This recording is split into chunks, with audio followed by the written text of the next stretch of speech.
You are significant. You have seeds of greatness inside of you.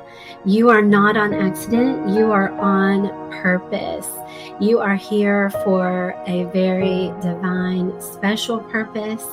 And we are going to talk in this podcast about evidence that you are significant.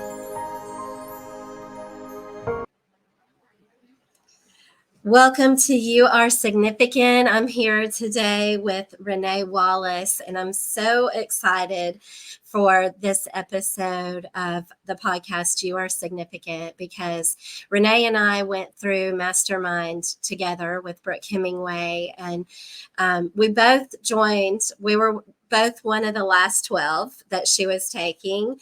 And I remember the night I was signing up to do the mastermind with Brooke, and she was telling me, "Oh, you're going to love it. It's going to be so great. There's so many wonderful women in the mastermind this time doing it."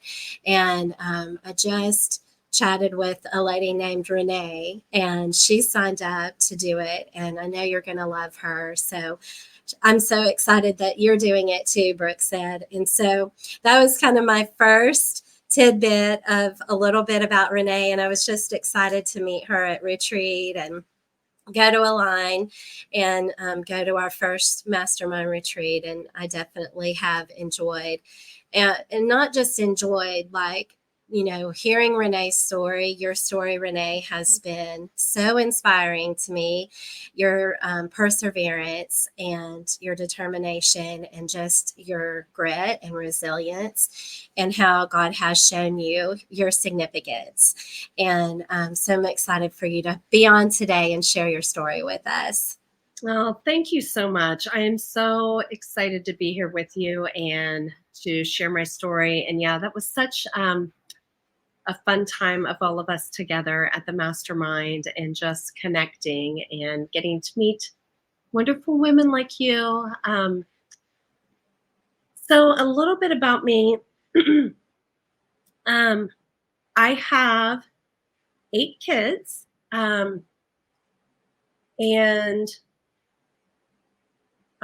one is actually 5 years ago. My youngest, he would be 9 years old. He passed away, so he is in heaven. So 7 here on earth, and about 2.5 years after Bryant passed, Dave, the man that I spent 30 years, almost 30 years of my life with, the father of my children, ended up with COVID and passed away 3 weeks later. And so Wow. we had definitely, I have experienced having my world turned upside down multiple times. Yeah. And to be honest, really wondering, like, how do you move forward? How do you come back from this? A year after Dave passed, my dear friend, Michael, she is actually the one that introduced me even to network marketing. She found out that she had cancer and within a month passed away. And so I was there again with my head just spinning, like, how is this happening? I was losing people so quickly, not even in so many different ways, not even the time in between really to um, really feel like you're coming back to some sort of normalcy, or you're just getting there and you're thrown back into it again. Losing a child and, 2.5 years later to then be in it again with your love, you're like, What's happening? Yeah. Like your brain would just be like, what is happening? Absolutely. Like I just, to be honest, I remember the moment when the hospital called me and we knew we needed to get to the hospital. It was Thanksgiving night, and I was just jumping up and down, screaming, crying in my bedroom. That moment of letting yourself completely fall apart before you have to somewhat pull yourself together to go wake up your kids to say, we have to go. And just thinking, I can't believe that I'm here again. How am I here again? I mean, like, I remember just screaming, crying, not again, Yeah. And I think in just such shock because he was completely healthy. Like there was nothing that would make me think that ever like something would happen. And of course we know God knows our days, and that our last day can be at any moment, but I just never, you don't expect it. So he didn't have pre-existing No conditions or pre-existing conditions. He worked out, he lifted weights, like all the things. Like the only thing I could possibly say is like he worked a lot of overtime. He worked long hours. And that I would tell him all the time, like, you're wearing down your immune system by working so much, that would be my only thing that I would say, like, that would be my concern. Um, but then, so anyways, Dave passing and then being in it with Michael, that like her dying, then I really felt like that was where um I thought it was really going to take me under. Like I was just like, I cannot do this again, a third time. Mhm. And there had been lots of different losses throughout my life, but these were very significant losses. I mean, because even Yes. within that, before Michael passed, um, right before that, Dave's grandma passed, which, was another piece of Dave that we felt like we lost. And then Michael, and then after Michael, um, she was in October. In December, was it December? Yes. Dave's stepdad died. Like we were just having loss after loss. But my Mhm. significant ones were absolutely um, Bryant and Dave and Michael. And that really, I really did. I really felt like it was going to take me under. And I remember my good friends saying, I don't think God's going to let that happen. And that is actually even what led me to the mastermind. Michael passed in October, like I said, and I was struggling to do the things that I needed to do, pull myself out of bed to take care of my kids. Um, but there were many days when my kids were in school that I was just in bed, and would pull myself out to take them to school. And when they got home from school to do dinner and stuff, because it was me, I had to show up for them. Um, and in December, I just knew like, you can't stay in this place. Something's got to change. And I think I had that realization. God just spoke to my heart in that moment, like, get up, get up, girl. It's time to get up. Yeah. Um, and that's where the whole mastermind thing came about. I happened to be like, okay, I'm just at least going to get on a Zoom today. And Brooke was doing some Zoom for, I can't remember what it was. But anyways, she had mentioned to Stacy, like that I had caught her eye or something. And she's like, I really think she should be a part of the mastermind. And Mhm. Stacy reached out to me and told me, and I just decided, okay, like there's God telling you, let's go. And so I jumped into it. And that really was a beautiful thing because um, that was really, I think, the beginning of a healing journey for me. There had been healing going on after losing Bryant. It had been 2.5 years. I had been doing a lot of different things, but it really, it was different. Like after the mastermind from ladies there, was just so stuck in, I was very much stuck, I should say, Mhm. afraid to move forward. You're afraid, like, if you make a move, what if everything falls apart one more time? So Mhm. afraid of doing anything. Um, Yeah.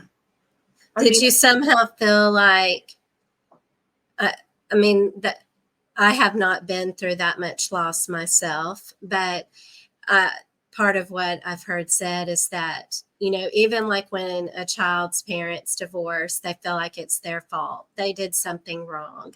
Is there some element of that when you've lost that many people? Like, do you start feeling almost like jinx? Like, am I somehow, is there something I'm doing wrong, universe, that this keeps happening to me? Or, oh, I think it absolutely goes back to your core beliefs and, talking about all our behaviors and our beliefs and all those different things, and those beliefs of abandonment, and everybody leaves anyway somehow. And even though I know, like, Dave and Bryant and Michael didn't choose to leave. They didn't want to leave. Mm-mm. But it's still, yes, very much. You still wrestle with that of like, everybody goes away Yeah. eventually. So, Yeah. So, like, why try? Like, why connect? Because mhm, if I attach myself, then I may lose them. And then there's pain of that. I'm in recovery for abandonment. It would mm, celebrate recovery. And um, my inventory was like 26 pages, where the theme, the resounding theme, was abandonment. And all of it wasn't, like you said, it wasn't all maybe traditional abandonment. My mom being sick my whole life, she wasn't able to come to school functions. Like, I can remember in eighth grade, I was in the talent show, and I mhm, just did like a lip syncing to a Debbie Gibson song. okay, And my mom wasn't well enough to come. She had severe fibromyalgia. okay, And so a lot of time she felt like she was going to have a heart attack, but the symptoms were from fibromyalgia. Her chest would hurt. She couldn't breathe. She had no energy. So legitimately, she didn't feel well, but I wore her sweater. She gave me a heart necklace. And mm, so, in a way, she was there, but she wasn't yeah, able to be physically there. And so there was abandonment, but it wasn't because she didn't want to be there. It right, wasn't because she didn't want to be present. And I think as moms, we go through things that sometimes our kids need us to be there in ways that it has nothing to do with them. right, We just can't. We don't know we should be there that way, or we don't have it to give. And so I can relate in my own way to that fear of like connecting and letting people in, right, and then feeling like um, I'm going to lose. It's not going to work out. right, It's right. not going to work out for some whatever reason. It's not going to work out. And what's sad, what I realized for myself about that disposition is then I start to create it. Absolutely, Yeah. Yeah. And so, absolutely. and so I can relate to what you're saying about, not wanting to get out of bed, maybe because of that thought of, well, why should I? Because I lose the people I love. So I'm just going to say right here, it's safe. Yes, and it's a tricky thing because like you're stuck and afraid to move forward, because you're afraid of like I think that it was easy for me to think we were good in the sense that, um well, how do I say that? So I knew like you're in such a tricky place because you're stuck and you're afraid to move forward, but you also know you have to because you have kids here. Like I know I have 7 kids here on earth that are counting on me, that are watching me to say, how do we navigate this? Um, Not only did I have 4 kids at home still to finish raising, I had 3 grown kids that were looking to me. Yeah. And not that, of course, I want them to look to God as their true source, but they're still looking to me as their mom of like, how do we do this? Mm-hmm. Um, and so my I will say, like with my abandonment, it did actually um, come from the fact that I had that experience as a child that already ingrained that in me or helped me, that created that belief. My birth mom did leave me, myself and my older sister with my grandparents, and they raised us. And so that right from the start created the idea of abandonment and rejection, not being wanted, not good enough. Um, and that played out throughout my life. And like you said, then we create circumstances. It's a self-fulfilling prophecy, like I had, unfortunately, in knowing that my family did the very best they could with what they had, it was very dysfunctional, um, chaotic, inconsistent. There was a lot of um, fear there, I think, you know, like the people that you love the most, the people that are supposed to make you feel the safest are actually the people that sometimes create fear within you. You don't know what to expect, you know? Mm.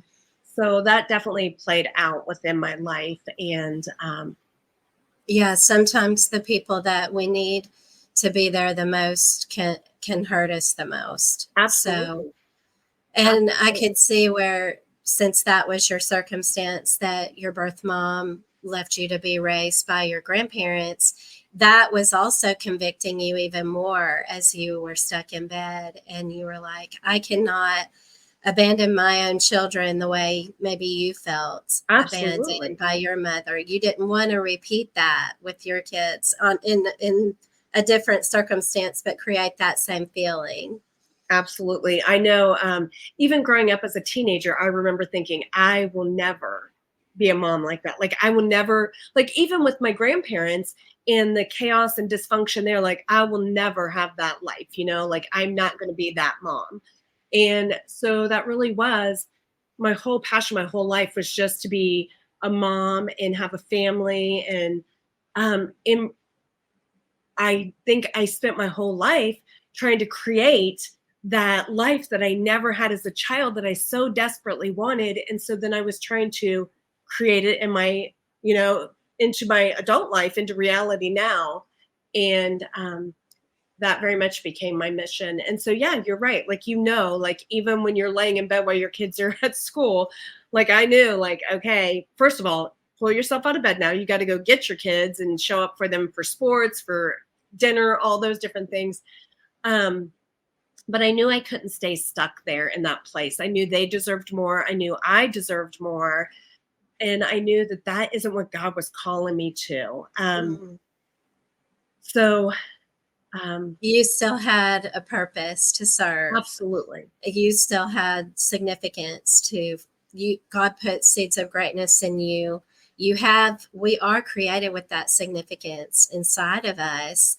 And so living into that significance, and you couldn't do that in the bed in the dark, Right. you know. Absolutely. And my husband and I, we've realized lately, um, and I think it is because of the healing journey that we have committed to so fully, both in recovery and I'm in the 180 class. Raynea is becoming a 180 coach, so she's gone through the 180 method and then is becoming a coach in that. And um, part of what we do in that class is write our own story. We address ego and I think, you know, it's just becoming clearer and clearer because of the healing journey I'm in that I've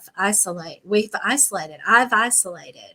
It's, Mhm. you know, I really thought it was my husband and the addiction that he's in recovery from, but it doesn't just, it's not a light switch. It doesn't just, oh well, I'm healed and there's no tendencies. No, it's like an onion. You just realize more and more like, wait, I think this part of me was related to the hurt, you know, Mhm.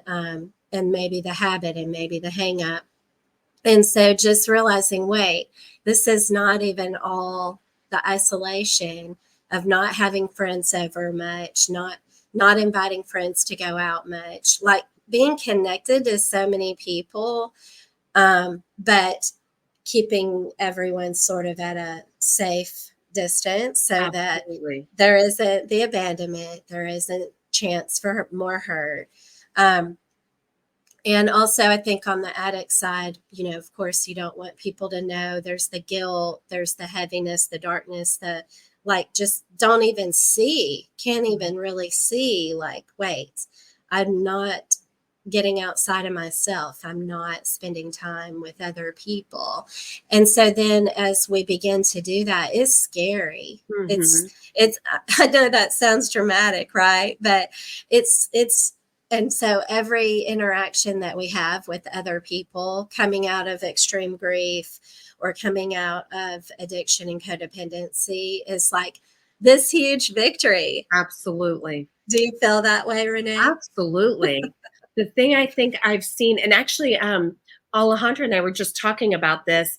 I think the thing I've seen the most in the past year of my healing is becoming open, Mm-hmm. and open in the sense of speaking my truth, open in being more open to people, because you're right. Like, I very much, same thing, like all the things you're saying, like keeping people at a safe distance, like not too close.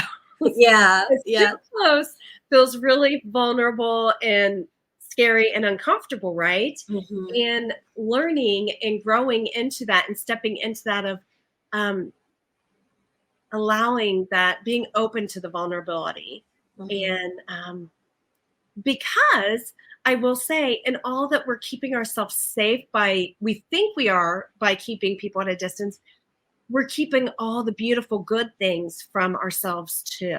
Yeah. Like, it's just not possible to hold people at a distance and not miss out on the beautiful, you know? Exactly. We're missing out. That's the word that's coming to mind is missing out.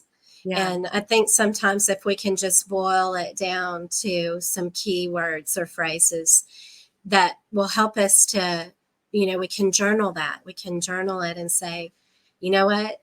I'm missing out. And then when we do have like go somewhere, Dawn and I went to a birthday party. Wasn't people we really knew well. Um, the lady is with me in my Tops Club and does a lot of great work in our Tops Club. And her husband's 60th birthday was this past weekend, and she invited us. And to be invited these days is like what a great honor. So first of all, to not just blow off. That was part of what God convicted me of the beginning of this year, is that I was being like Esau, in the story of Esau and Jacob in the Bible, where Esau sold his birthright for a bowl of stew. Mm-hmm. And and the birthright was super special from God, in those days. And he just sold it for a bowl of stew. And God convicted me, Darlene, you're being like Esau. I'm giving you gifts. I'm putting little gifts in your path Mm-hmm. along your life's journey, and you are blowing them off. He really convicted me of that. And Mm-hmm. I had to repent. I had to repent that, you know what? I see it. I see it. And so, Saturday, I'm sorry, I'm crying. You're fine. But Saturday, I was like, I didn't want to go. I was scared to go. But at the same time, I was so excited to go. Mm-hmm. And I'm so thankful that my husband, he wanted to go too. And when it came down to time to go, um, he was like, we were at Lowe's and we got some stuff for the house. And he was like, let's just go straight there. That way, I mean, he wasn't talking about it in terms of fear or wanting to go home or anything, but I could just see God working. Right. And again, I'm sorry, I'm being so emotional about No, do this. not apologize. It was No. it was a big breakthrough I love for you. us. Yeah. And so we went to that party, and it was just a victory, to celebrate going somewhere and meeting people we really didn't know, and coming out of some of that isolation that Mm. we have put ourselves in, by not fighting, fighting more for ourselves. And I know we're not alone in that. I think a lot of people post pandemic are probably isolating and don't even realize it. Like, who have you had over? Who have you invited to come over, maybe even to your home? Because that is Mhm. a big step, to have somebody come in your home. Yes. Because a lot of us feel like we haven't cleaned enough, or our house isn't updated. It doesn't Yes. look like Instagram or Pinterest. For me, all our flooring needs to be updated. And I'm embarrassed of that a lot of Mhm. times, that our flooring is old and it's not hardwood, or some version of that. And it's like, but we live here. Our house is full of love. Right. And it's really about how we make people feel. That's Absolutely. more important than what kind of coverings we have on the floor or the wall, or and we clean. So if you come eat with us, we've cleaned. It's not going to Yeah. be bad. You're not going to get sick. And so just sometimes we have to cut ourselves a break. And I We have think to be willing to, give ourselves cut ourselves some slack. yes. We're so harsh on ourselves. And I think realizing, I mean, I can relate to what you're saying, especially, because the trim on the outside of my back door, like it's the paint's chipping. I know it needs scraped and repainted, like all the things Dave would have done before that, like I have Yes. the time to do that stuff. And yes, you could get in your head of like, oh my gosh, like so many things need taken care of around the house, like the trying to find the time to do. But really, when it comes down to it, people are interested in the moments with us, right? With Yes. connecting with us. And if Yeah. they look at the chipped paint on my front door and think that, well, I can't hang out with her, well, they're not my people anyway. They're not your people. Because Exactly. I would never look at that and be like, oh my gosh, Right. And so just being willing to say, you know what, this is part of my imperfect life. Yes. This is part of where I am. We're letting people in the middle of the stream of life that we're going down. And everything is not supposed to be 100% buttoned up, if you Right. will, and I don't know where this expectation came from. It's an unreasonable expectation that we put on ourselves, that girl, you just got to have it all your laces tied and Be all your perfect. I's dotted, and you got to have your nails done, your hair done. Mhm. No, like, Yes, be you, just be absolutely. yourself, and the right people, you'll draw those right people to be a part of your tribe. And Absolutely, absolutely. I definitely think that I can relate to that of having perfectionist tendencies of like I never really realized it before, but now I see it in different things that I'm like, oh, and like um no, we don't have to have it all together. We're imperfect people. And as much as I would even say that, like I knew like we're not imperfect and I never felt like I held people to a perfect standard because I know we're flawed. I know we will never be perfect until heaven. Um, yes, but I amen. think maybe sometimes in the way,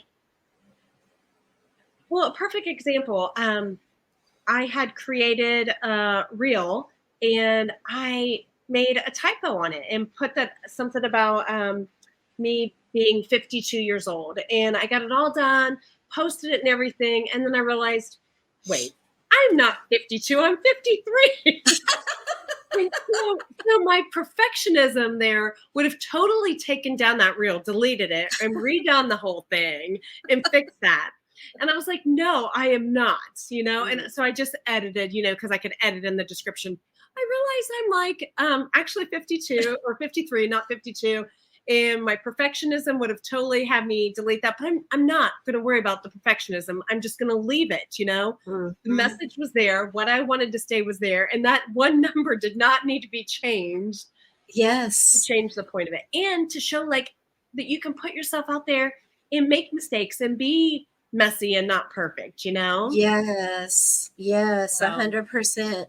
I love one of the things that Brooke taught us was 80% done is good enough. 80% is whether it's perfect or whether it's letting someone else, like you delegate something to someone else and they Right. did it 80% as well as you would have done it, whatever that really means, right?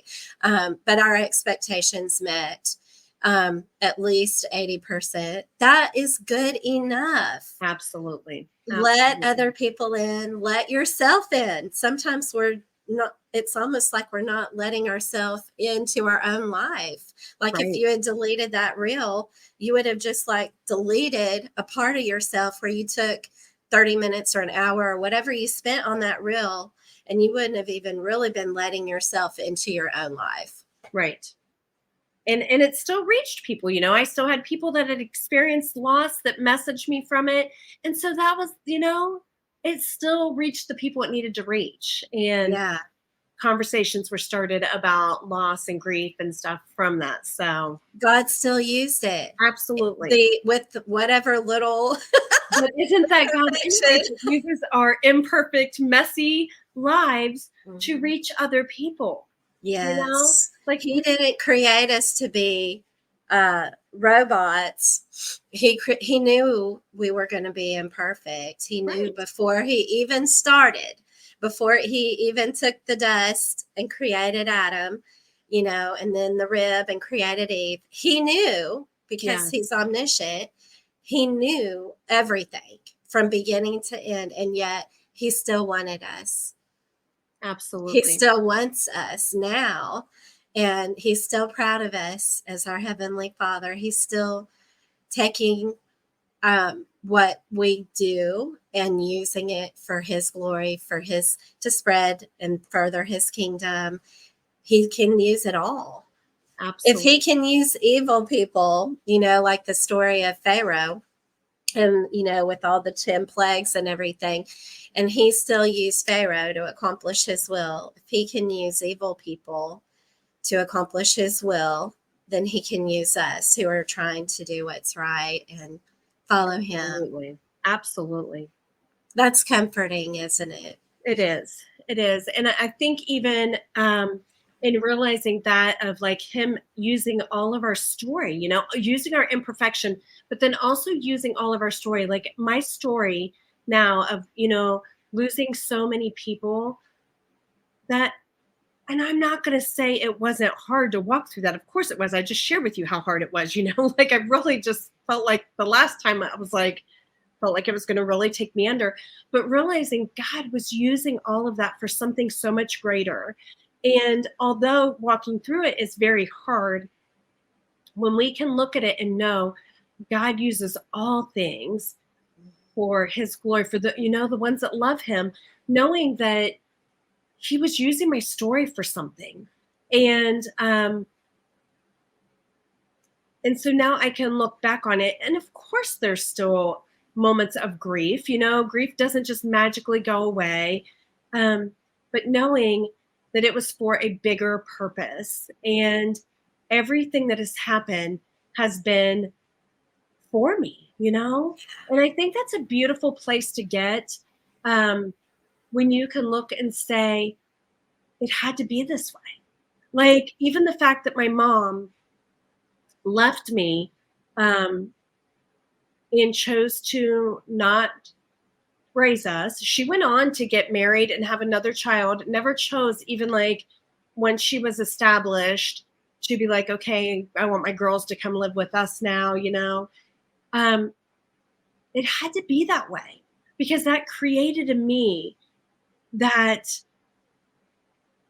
not wanting anybody else to feel like they didn't matter, that they weren't important, for other kids to not feel that way. That's what led me, and that's something we haven't talked about. That's actually what led me to want to be a foster parent. Dave and I were foster parents for 8 years. We adopted 5 of our kids.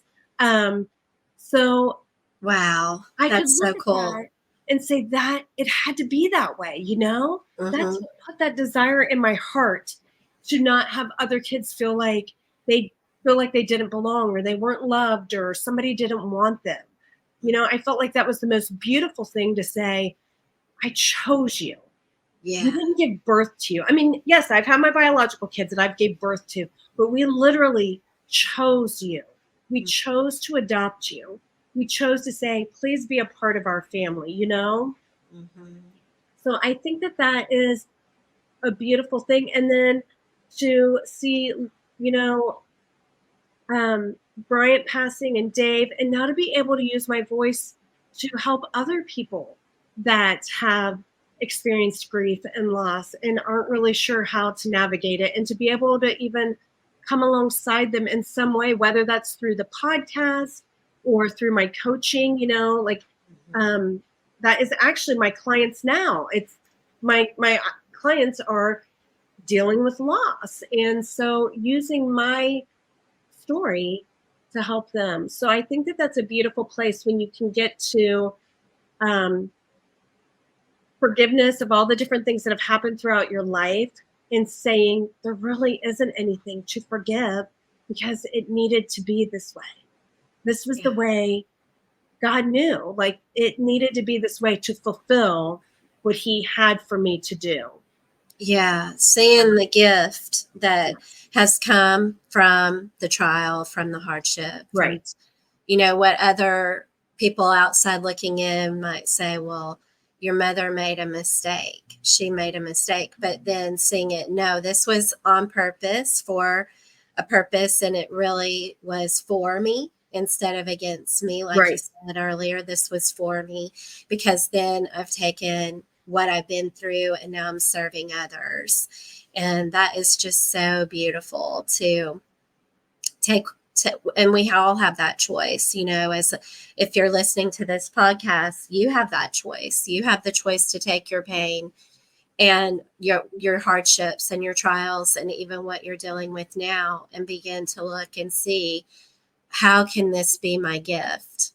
Right. Yeah, I would absolutely say to your listeners, you can turn pain into purpose. Mm-hmm. It does not, we do not have to stay in that place. There can be freedom, there can be beauty. I know when you're in the depths of it, when you're in the deep part of the grief and the loss and the trauma, you can't see it right then. But there is beauty on the other side of it. And if I could tell anybody anything, that would be it. Like there absolutely is beauty on the other side. There can be healing. And our stories aren't over, you know, their story isn't over. Your story isn't over. My story isn't over. There were some hard chapters in my story and maybe in your listeners' stories and in your story, but there's beautiful chapters too. And so many chapters that are waiting to be written that we just have to be willing to step into. Yeah. What a beautiful, beautiful thought. So we're on this journey. We're on it together, and being able to see each other's significance and shine a light on that significance to help each other even see what is the gift. What is the gift that God's giving you that's right in front of you? Don't just blow it off, but really see it as a gift. You know, like you said, in time, if you're in pain right now, you have to go through that grief and you have to go through the healing. But on the other side of that, when the wound is a scar, then you can choose, instead of choosing bitterness and resentment, instead you can choose love and joy, and you can see the gift, and then you can share the gift. So thank you so much, Raynea, for being on today and sharing your gifts, and for taking your pain and turning it into purpose, into a gift that you've shared with us today. Thank you so much for having me on here and allowing me just to share a little bit of my story. I really appreciate it. It was an honor to be here. And I will definitely put in the show comments your link for your podcast. Tell us the name of your podcast. Breaking the Silence. Breaking the Silence. I love your cover. It's so beautiful that you have on your podcast. So but your message and what you're doing inside of there and inside of your coaching is very needed and so precious. So Yes, I'll thank put you your so links in the much. show comments so y'all can look for Raynea there and connect with her. Thank you.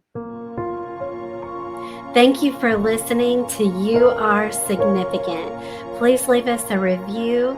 Please leave comments, give us a like, and share this out. We appreciate you here on You Are Significant, and I cannot wait till next time to spend time with you.